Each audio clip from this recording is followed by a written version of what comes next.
Assalamualaikum warahmatullahi wabarakatuh. Nama saya Sri Tanjung Rezeki. Saya dosen Prodi D3 Kebidanan Universitas Bamada Slawi. Saya mengampu mata kuliah asuhan kebidanan prakonsepsi dan kehamilan. Mata kuliah ini merupakan salah satu mata kuliah inti dari Prodi D3 Kebidanan. Mata kuliah ini mempunyai bobot SKS 4 yang terdiri dari 3 teori dan 1 praktek. Mata kuliah ini diajarkan kepada mahasiswa semester 3. Mata kuliah ini memberikan kemampuan kepada mahasiswa untuk melakukan asuhan kebidanan masa prakonsepsi dan kehamilan yang didasari oleh konsep, sikap, dan praktek serta evidence based dengan pendekatan manajemen kebidanan. Capaian pembelajaran mata kuliah ini, mahasiswa mampu memahami konsep dasar kehamilan, mahasiswa mampu memahami proses kehamilan, mahasiswa mampu memahami proses pertumbuhan dan perkembangan hasil konsepsi, mahasiswa mampu memahami perubahan anatomi dan fisiologi kehamilan, mahasiswa mampu memahami tanda-tanda kehamilan, dan mahasiswa mampu memahami kebutuhan fisik dan psikologis pada kehamilan. Mahasiswa mampu melakukan kunjungan ulang dan kunjungan awal serta pengembangan perencanaan yang komprehensif. Kemudian mahasiswa mampu melakukan deteksi dini pada komplikasi kehamilan serta mampu melakukan penanganan awal pada kegawat daruratan kehamilan. Dan yang terakhir adalah mahasiswa mampu melakukan dokumentasi kebidanan. Metode pembelajaran pada mata kuliah ini menggunakan ceramah, diskusi, tanya jawab, dan praktikum. Indikator capaian dalam mata kuliah ini terdiri dari sikap 10%, UTS 10%, UAS 15%, kemudian praktek 25%, ISS 20%, dan tugas 20%. Ya, Assalamualaikum warahmatullahi wabarakatuh. Waalaikumsalam warahmatullahi wabarakatuh. Bertemu kembali ya dengan saya. Ya, hari ini saya akan mengajarkan mata kuliah asuhan kebidanan masa prakonsepsi dan kehamilan. Ya, gimana kabarnya hari ini? Alhamdulillah baik ya, sehat semuanya ya. Oke, hari ini saya akan mengajarkan tentang komplikasi langsung dalam kehamilan. Ya, sebelum ke materi kita mau pemanasan terlebih dahulu. Ya, oke. Apakah ada yang masih ingat ya apa saja sih ya atau komplikasi dalam kehamilan dibagi menjadi berapa? Ada yang tahu? Lebih dari 2. Oke, Mbak Nupa apa aja dibagi 2? Komplikasi langsung dan komplikasi langsung. Oke, betul sekali ya jawaban dari Mbak Nupa. Yang dibagi menjadi 2. Ada komplikasi langsung dan ada komplikasi tidak langsung. Oke, saya tanya lagi ya. Komplikasi langsung dalam kehamilan. Ada apa aja sih komplikasi langsung dalam kehamilan? Silakan, ada yang mau jawab? Coba Karisma. KRT, kemudian preeklamsia dan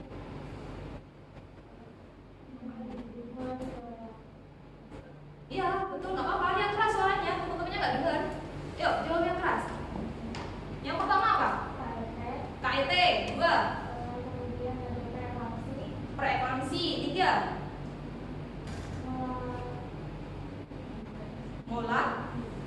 Mola tidak dosa. Ada lagi yang bisa menambahkan? Tadi jawabannya sudah betul, ya. Tapi ada lagi. Ada yang bisa menambahkan? Apa lagi sih komplikasi langsung dalam kehamilan? hiperemesis kebidanan. Oke, betul ya. Ya, betul sekali ya. Jawabannya betul. Semuanya betul ya. Komplikasi langsung dalam kehamilan ada hiperemesis gravidarum, kemudian ada mola, kemudian ada KET, dan kemudian ada preeklamsi. Nah, hari ini Bu Tanjung mau ngasih materi tentang komplikasi langsung dalam kehamilan dengan preeklamsi. Ya, tujuannya apa sih? Ya, Bu Tanjung memberikan materi ini. Ya, yang pertama, mahasiswa agar mengetahui apa saja pengertian dari preeklamsi, kemudian tanda gejala dari preeklamsi, kemudian juga mahasiswa mampu melakukan deteksi dini ya pada ibu hamil dengan preeklamsi, dan mahasiswa mampu melakukan penanganan awal pada ibu hamil dengan preeklamsi. Oke? Oke, kita akan membahas tentang kehamilan dengan preeklamsi. preeklamsi? Silakan. Oke. Apa itu preeklamsi, Mbak Tria? Preeklamsi adalah hipertensi yang timbul pada usia setelah 20 minggu, usia 20 minggu. Oke, betul ya. Preeklamsi itu terjadi pada usia kehamilan lebih dari 20 minggu. Nah, tetapi jawabannya masih kurang nih. Ya, ada yang bisa menambahi?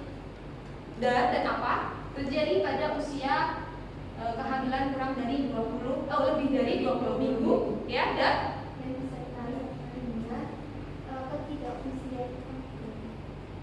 disertai ketidakfungsian organ. Misalnya apa? Misalnya seperti organ pada muka, tangan, dan kaki. Oke. Kemudian adanya positif dari Oke, betul. Ada lagi yang mau menambahi? Ya, tadi umur kehamilan lebih dari 20 minggu ditandai dengan UDEP, protein urin positif, ditambah lagi dan tekanan darah tinggi. Tingginya seberapa tinggi? Jadi dikatakan tinggi itu seberapa? Sistolnya 160, terus diastolnya 100. Oke, betul ya. Lebih dari 150 per 100 mm Hg. Ada nggak keluhan lain? Apalagi? Nyeri ulu hati, terus pandangan mata kabur, terus pusing yang menetap. Oke, betul sekali ya. Tadi jawabannya saling melengkapi. Berarti preeklamsi itu adalah suatu kondisi komunikasi dalam kehamilan yang terjadi pada usia lebih dari 20 minggu, ya, yang disertai dengan tekanan darah tinggi, penglihatan kabur, kemudian nyeri kepala hebat yang menetap, dan disertai dengan protein urin positif. Itu adalah preeklamsi. Jelas ya? Oke, kita ke fakta seputar preeklamsi. Ya, kita tahu angka kematian ibu masih sangat tinggi. Ya, salah satunya adalah penyebabnya adalah preeklamsi. Ya, di Indonesia kejadian preeklamsi masih sangat tinggi. Karena apa? Ya, lebih dari 90% penderita datang terlambat. Ya, ibunya tidak menyadari bahwa dia mengalami tanda-tanda gejala preeklamsi. Tahunya penglihatan kabur, capek, pusing, kurang tidur atau kurang darah, betul anemi, gitu ya. Jadi ibunya merasa hal itu adalah sesuatu yang wajar, ya, padahal itu salah satu ya tanda-tanda dari preeklamsi. Ya, di dunia maju, ya, preeklamsi sudah sangat turun. Karena apa? Penanganannya cepat dan tepat, ya. Insya Allah nanti Indonesia bisa mengikuti, ya, kejadian preeklamsi semakin rendah, ya. Kalau bisa 0, gitu ya. Amin. Kemudian, prinsip dasar yang perlu kalian ketahui pada preeklamsi yaitu apabila kalian menemui ibu hamil atau ibu postpartum, ya, yang mengalami nyeri kepala hebat, ya, yang menetap. Nyeri kepala hebatnya yang menetap, nggak sembuh ketika diistirahatkan. Ya, betul sekali. Kemudian ada wanita hamil atau baru melahirkan yang kejang. Pernah melihat ibu hamil kejang? Nggak pernah? Pernah. Kalau kejang namanya apa? Eklamsi. Oke, betul sekali. Namanya eklamsi. Yang bahasa kerennya adalah eklamsi. Ya, itu namanya kejang. Kalau preeklamsi tidak ditangani secara cepat dan tepat bisa mengakibatkan namanya eklamsi atau kejang. Oke ya? Sampai sini jelas? Oke, lanjut. Untuk penyebab PE memang belum diketahui secara pasti untuk penyebabnya, tetapi ada yang menyebutkan bahwa intoleransi imunologi ibu, kemudian ada inflamasi plasenta tidak normal, faktor genetik, nutrisi dan lingkungan, serta perubahan kardiovaskuler dan reaksi inflamasi. Ini penyebabnya. Nah, ada juga faktor resiko, ya, yang menyebabkan preeklamsi. Ada yang tahu faktor resiko apa aja yang menyebabkan preeklamsi? Ada yang tahu? Yang keras, yang ragu-ragu. Umur, ya. Nah, faktor resiko tadi betul sekali umur yang terlalu ekstrim. Yang dikatakan ekstrim apabila lebih dari 35 tahun. Ya, lebih dari 35 tahun atau kurang dari 20 tahun. Itu dinamakan usia ekstrim. Kemudian ada riwayat kembar, kemudian riwayat keluarga mempunyai hipertensi, bisa. Kemudian ada terlalu tua dan terlalu muda, ya tadi kan kita dengan umur. Kemudian ada primigravida, kemudian ibu yang mempunyai penyakit DM, hipertensi, kemudian penyakit ginjal dan koagulasi sebelum kehamilan. Ini adalah faktor resiko. Berarti yang memperberat, ya, memberat ibu, ya, sebelum hamil dia sudah hipertensi, ya. Nanti faktor resikonya berarti ketika kehamilan dia bisa mengalami preeklamsi. Oke. Nah, ini untuk penilaian klinik, ya. Jika ketika kalian menemui ibu hamil dengan tekanan darah lebih dari 140/90 mmHg, kemudian disertai nyeri kepala, gangguan penglihatan, hiperrefleksia, protein urin, ya, atau ada yang koma juga, ya. Kemudian kita lihat di usia kehamilannya, ya. Ibu hamil dengan keluhan ini, ya. Kemudian kita lihat, ya, hamilnya kurang dari 20 minggu. Nah, diklasifikasikan ada hipertensi kronik dan superimpulsif preeklamsi. Tetapi jika kalian mendapatkan pasien dengan tanda gejala ini, kemudian diketahui hamilnya lebih dari 20 minggu, ya. Kemudian kalau dia kejang sudah pasti dia eklamsi. Tetapi kalau dia kejangnya negatif atau tidak kejang, berarti dibagi menjadi hipertensi dalam kehamilan atau gestasional, kemudian ada PER, kemudian ada PPD. Yang kita bahas adalah yang ini. Paham ya? Selain dari tanda gejala ini, kita juga harus melihat umur kehamilan untuk mengklasifikasikan ibunya berada di mana sih, ya? Di klasifikasi yang mana? Ya, kalau misalnya kurang dari 20 minggu, tetapi dia kehamilannya kurang dari 20 minggu, ya. Berarti bukan dikatakan preeklamsi, tapi yang di sini, maaf, ya, bukan preeklamsi ya, tapi dia di bagian ini. Jelas ya? Kalau preeklamsi ingat kehamilannya lebih dari 20 minggu. Jelas? Disertai dengan semua tanda gejala yang ada di sini. Oke ya? Bisa dipahami? Oke, lanjut. Nah, kita akan bahas tentang PR, ya, preeklamsi ringan, ya. Preeklamsi ringan tadi, ya, umur kehamilannya lebih dari 20 minggu, ya, kemudian disertai dengan tekanan darah lebih dari 140/90 mmHg, kemudian ada lagi protein urinnya positif 1. Itu adalah PR, ya. Tanda gejalanya yang paling menonjol adalah protein urinnya adalah positif 1. Itu dari PER dan tensinya lebih dari 140/100 mmHg. Nah, bagaimana sih penanganannya jika si ibu mengalami preeklamsi ringan? Ya, kalau kehamilannya kurang dari 37 minggu, ya, lakukan penilaian 2 kali per minggu secara rawat jalan, ya. Yang pertama yaitu pantau tekanan darah 2 kali sehari, kemudian ada protein urin 1 kali sehari, kemudian ada refleks patella dan janin juga harus dikontrol, ya, harus diobservasi setiap hari, perbanyak istirahat, diet biasa dan tanpa diberikan obat-obatan. Itu kalau umur kehamilannya kurang dari 37 minggu. Nah, tetapi jika kalian menjumpai pasien dengan PER, ya, gejala PER, kemudian kehamilannya lebih dari 37 minggu, langsung saja terminasi kehamilan atau akhiri kehamilan dengan cara bagaimana? Bisa dengan apa? Akhiri kehamilannya dengan sebelum SD, induksi, betul. Bisa dengan induksi, ya. Kemudian kalau misalnya induksi gagal bisa dengan SC. Jelas ya? Oke, ini adalah PER. Kemudian selanjutnya adalah, ini preeklamsi berat nih, ya. Nah, ini bedanya. Kalau PER tadi kan tekanan darahnya 140/100, gitu ya. Kalau ini adalah tekanan diastoliknya sudah di atas 110, ya. Biasanya adalah tekanan darahnya 160/110 mmHg. Ya, jika kalian menjumpai pasien dengan tekanan darah 160/110 mmHg, ya, kemudian disertai dengan protein urin positif 2, kemudian ada kreatin serum, ya, lebih dari 1,2 mg/dl, kemudian ada trombositopenia lebih dari 100 kemudian ada gangguan fungsi hepat, oliguria. Oliguria berarti pengeluaran urinnya kurang ya. Ini adalah kurang dari 400 cc per 24 jam.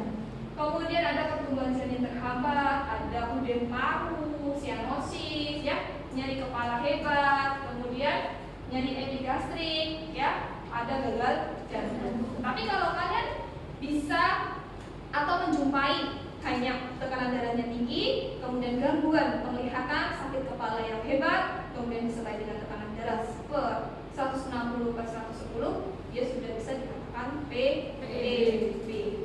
Paham ya? Banyak kasusnya di puskesmas, banyak apalagi di rumah sakit ya. Nah, bagaimana sih jika kalian menemukan pasien dengan PEB? Apa yang harus kalian lakukan?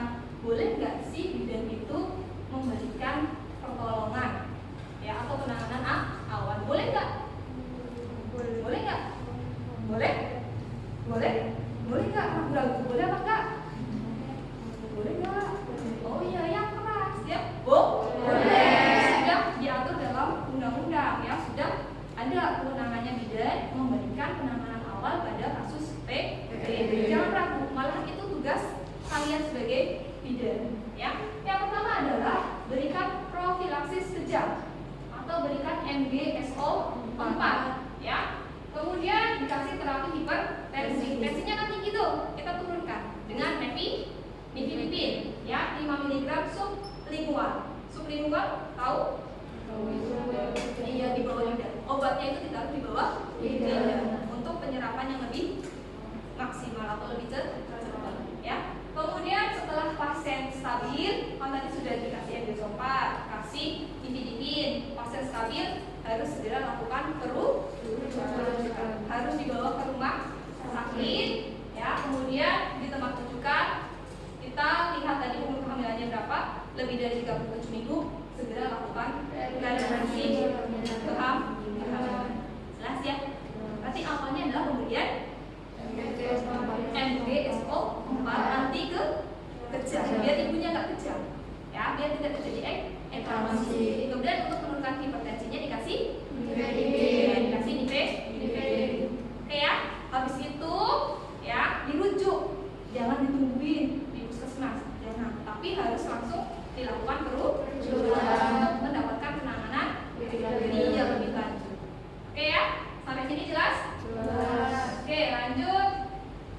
Nah, ini alur terapi PEB dan eklamsi ya. Ini secara tabelnya seperti ini, secara diagramnya seperti ini ya, bebannya ya, PEB dan eklamsi ya. Kalau misalnya PEB itu dikasih antikonvulsi. Antikonvulsi itu adalah MGSO 4 tadi yang betul, anti hipertensi. Kemudian jangan lupa pasang infus ya, kemudian pasang kateter, pengawasan, observasi CTP, refleksnya adalah refleks patella ya, refleks patella. Kemudian pengawasan ya, adanya udem paru atau tidak, kemudian uji pembekuan darah. Itu yang harus dilakukan.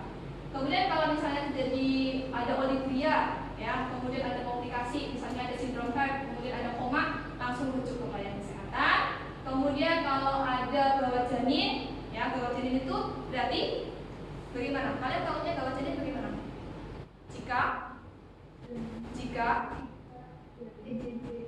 Yang keras banget jika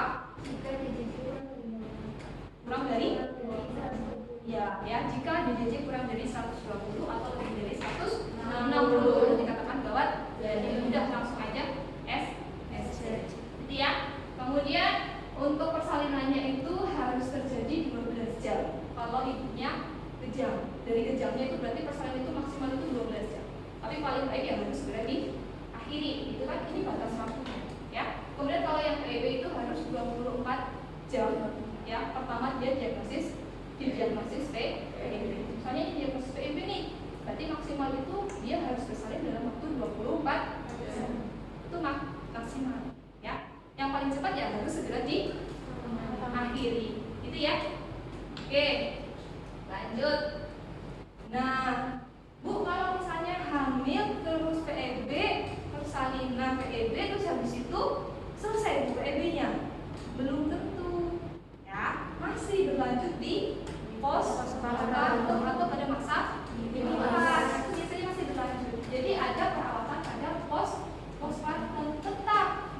menggunakan MgSO4. Kemudian teruskan terapi anti hipertensi jika tensinya masih tinggi. Kalau tensinya sudah tidak tinggi, dikasih apa enggak? Iya, nggak usah. Oh, tensinya udah turun. Kalau udah turun ya berarti nggak usah dikasihkan anti hipertensi. Ya, kecuali kalau tensinya masih tinggi. Kemudian tetap dipantau urin. Tahu nggak kenapa harus dipantau urin? Kenapa dari tadi bilangnya oligoria? Kenapa? Urinnya nggak boleh kurang. Kenapa harus dipantau urinnya? Ada yang tahu? Kalau urin berhubungan dengan apa? Ginjal. Oke, ginjalnya kenapa? Berarti harus dipantau urinnya gitu. Berarti kalau misalnya urinnya sedikit, berarti ada masalah nggak sama ginjal? Ada kan? Berarti ada permasalahan di ginjal. Harusnya ya tadi 400 cc per 24 jam, tapi masih sangat kurang. Oh, berarti ada warning nih. Di ginjal ada suatu permasalahan. Ya. Paham ya? Itu makanya harus dipantau. Kalau seperti itu, MgSO4 harus segera di-stop. Enggak di-stop malahan. Ya. Kalau misalnya urinnya sedikit, setelah diberikan MgSO4, ya, MgSO4-nya itu harus di-stop, dihentikan. Paham ya? Karena apa? Karena MgSO4 itu ya sebagian besar nanti disekresikan oleh ginjal. Kalau ginjalnya bermasalah bagaimana? Ya kan? Kerja ginjalnya tambah berat. Nanti akan timbul komplikasi lain. Jadi kalau misalnya menemukan pasien dengan PEB, urinnya sedikit, ya kurang dari normal, ya PEB MgSO4-nya itu harus segera dihentikan. Paham ya? Makanya perlu dipasang gunanya untuk memantau urin. Oke. Nah, ini pemberian MgSO4 yang harus kalian pahami. Tahu ya, MgSO4 saya bawa botolnya. Botolnya kayak Aquabides, betul? Betul. Kalau Aquabides bedanya apa? Mana yang Aquabides? Ini apa ini? Ini. Oke. Ini berarti bedanya tahu ya, jangan sampai salah ambil. Ya, kalau MgSO4 itu ada warna hijaunya, tapi kalau Aquabides warnanya jangan salah ambil. Ingat ya, barangkali ada pasien datang malam hari, kalian ngantuk ya, setengah sadar, disuruh ambilnya MgSO4, tetapi ambilnya malahan Aquabides.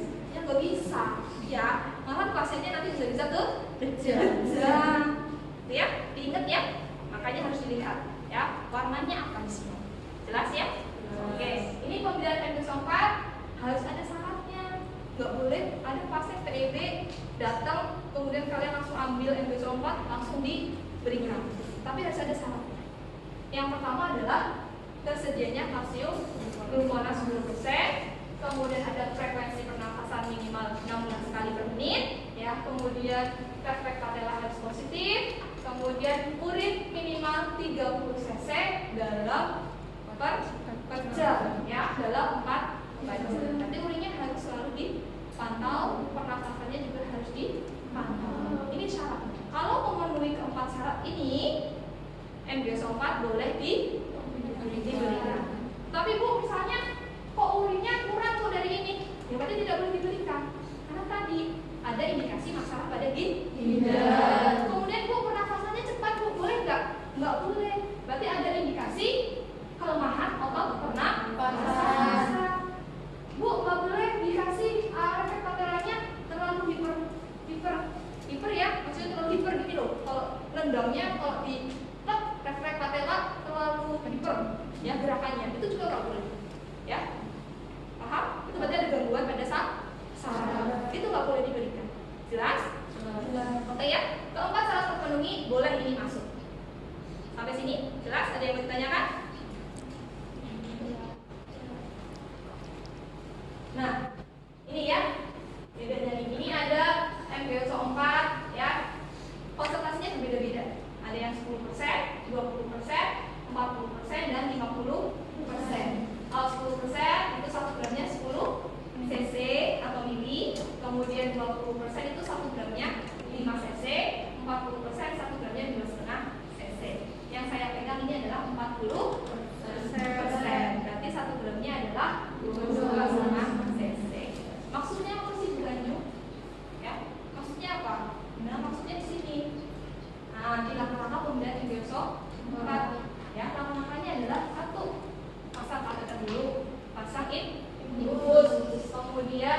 masukkan ini dosis awalnya. Dosis awalnya ini MgSO4 40% 4 gram. Ini kan cairan ya? Kamu bisa nggak ngitung cairan pakai 4 gram? Bisa nggak? Nggak bisa kan? Berarti tadi ada konversinya kan? 1 gramnya berapa? 2,5 cc. Berarti yang masuk ke 4 gram berarti berapa? Iya, berarti 10 cc untuk dosis awal. Paham ya? Bisa. Kalau kalian menemukan yang 20% juga ada konversinya tadi. 1 gramnya adalah 5 cc. Tinggal dikalikan aja. Jelas? Berarti ada konsentrasi dari MgSO4. Oke? Setelah itu masukkan 4 gram secara IV. Ya, per bolus IV ya. Saya IV pelan-pelan dalam waktu 5 menit. Infusnya di los. Ya, berarti dibujuk ya. Itu habis dalam 5 sampai 8 menit. Setelah itu dosis selanjutnya adalah 6 gram. 6 gram berarti 15 cc. Nanti ambil lagi 15 cc. Masukkan lewat infus per drip. Berarti masukkan ke dalam botol infus per drip ya. Itu harus 28 tetes per menit dan akan habis dalam waktu 6 jam. Jelas? Oke. Nah, ini kalau terjam berulang setelah 15 menit, berikan MgSO4 2 gram.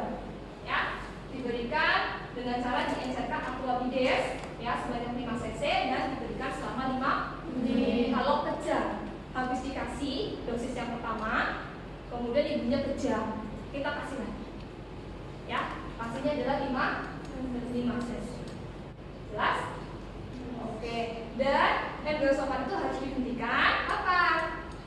Selama 24 jam postpartum atau pasca kejang terakhir atau 24 jam pasca dosis maintenance yang pertama. Ya, berarti ibu hamil. Berarti ibu harus dilindungi atau didampingi ya atau diberikan MgSO4 sampai 24 jam postpartum. Jelas? Jelas. Oke, sampai sini? Jelas ya? Nah, terima kasih. Ada yang mau ditanyakan? Ya. Jelas ya? Jelas. Ya. Kalau jelas, ya tadi tahu ya bagaimana langkah-langkahnya pemberian MgSO4? Bilang aja ya. Terus syaratnya harus terpenuhi. Ya. Apa aja syaratnya? Frekuensi pernapasannya minimal 16 kali per menit. Terus padarannya positif. Terus pengeluaran urinnya lebih dari 30 mili per jam dalam pengawasan 4 jam. Terus ada sehat hubungan betul. Habis itu baru memberikan MgSO4. Oke, jelas ya. Tapi jangan takut kalian memberikan MgSO4. Jelas? Oke. Ya, demikian ya yang bisa saya sampaikan pada hari ini. Ya, sebelum kita akhiri, saya akan memberikan tugas buat kalian.